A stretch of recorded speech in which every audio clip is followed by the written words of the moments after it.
take a walk with me, if you will, and imagine this valley before there was ever any cattle, there was no mountain empire, and there was no 8 freeway running through. That's what the guy we'll be talking about saw. So, who was this guy?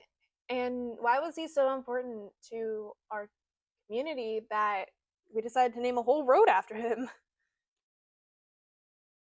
This is the guy.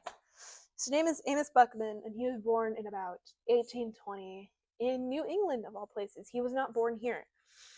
So he grew up there in New England. Sources varied on like where exactly, like what state. So I decided to leave it vague, just so I'm not wrong. So he grew up there and then eventually married his wife, Frances Jenkins Pratt, in 1847, and they had 5 daughters together. And back in that time, of course, there was Manifest Destiny, the Gold Rush, westward expansion, and the very early, what would become the state of California. And like most gentlemen of the time, he decided to move his family out here. However, wasn't first here to San Diego County, or what would become San Diego County. He actually moved to Napa Valley, which is up near like the Bay Area. So he moved there in about 1856, and he tried to start up a hotel to serve the growing popularity of the town. It also had its own hot springs and all that. Running theme with him, in case you haven't noticed. Unfortunately, in that same year, that building would burn to the ground, which obviously upset him. I mean, look at that man. That is the face of someone so unhappy. In the next coming years, he would fight with the other property owner, Dr. John Henry Wood. I could not find a picture of that guy for the life of me for the property. And after Amos moved away, and I guess Dr. Wood died, it also turned into ruins, which is a tourist spot. Honestly, I would love to go up there and just see it for myself. Unfortunately, I don't have the budget for that. So, anyways, after hearing of an elusive spring in the mountains near San Diego, he decided to check it out for himself. He found it and moved there in 1871. So, this magical water he called Lithia water, and he decided to bottle it and sell it. And like, can we appreciate that sticker label? Like, the minimalists of today would not understand this. Okay? Like, it's beautiful, it captures around here. And it was very successful. Up until his passing in 1898 when he was about 77 or 78 years old. And after more strings of events, it turned into what it is today. We'll be checking out these 2 locations here in a moment, but that is his homestead where he and his family of 7 lived. And that is the bottling plant where he, of course, bottled the water and sold it. So, let's go check it out, shall we?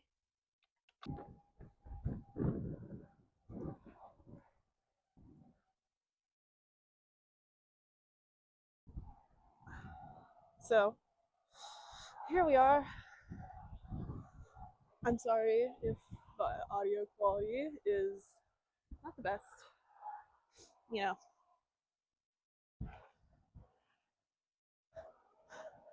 It's very windy today. This is all I got. Yeah.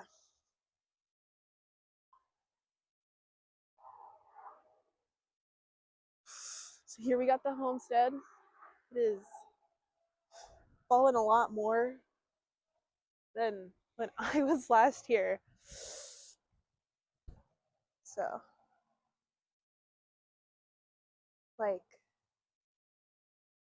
the chimney's just gone, which to me is insane.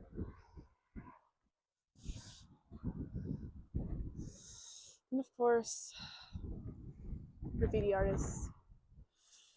Ew. But this is what remains of his homestead. As I said before, I lived here for almost 30 years. And this is the state it's at now. It's kind of sad. So, here we are.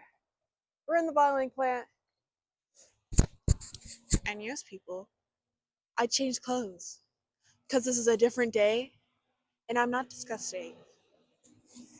So, obviously, graffitis work galore in here. Some of this pretty impressive. Like you can see the weird eyeball man over here. Some of it's pretty impressive, but I don't think people understand the genuine significance of, you know, this building. I mean, here, I'll turn you guys around so you can see what I really mean by that. You can just see all of this trash and leftover spray paint bottles and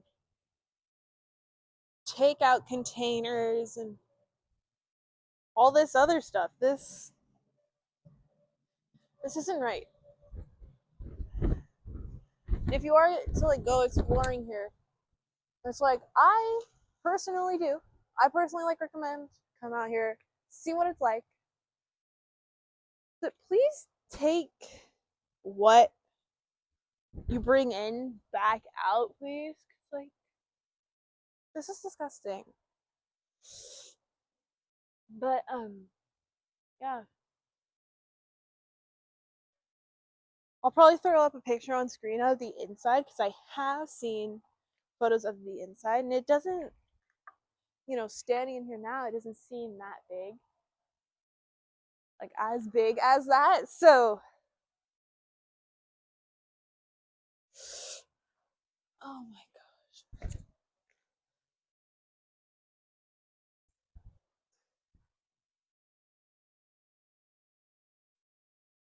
So, I'm going to try to head to what I hope maybe a little bit of a hot springs, but may just end up being a little stream. It's rained a lot here recently, which is why I haven't got this video out earlier, but I'm hoping to see something cool down here, but if I don't, I'll probably still make it into the video. So, well, came to it, and it's a little stream. I'm not completely sure if it's hot, as I can't seem to find a good way down, but yeah, a little natural stream here. Of course, right over there is the old Buckman Springs Road. It meets back up with old Highway 80. So, I'm gonna try to go down here, see if it's warm, let y'all know. So I was able to touch the water. Not hot. I think the hot springs just kind of woo. What am I trying to say? I don't even remember. It goes away, it comes back. Cool stuff like that. But fair warning to anyone who wants to come out here, see this place, especially the stream. Wear good shoes, because there is a lot of cactus. I will say, and I just nearly fell.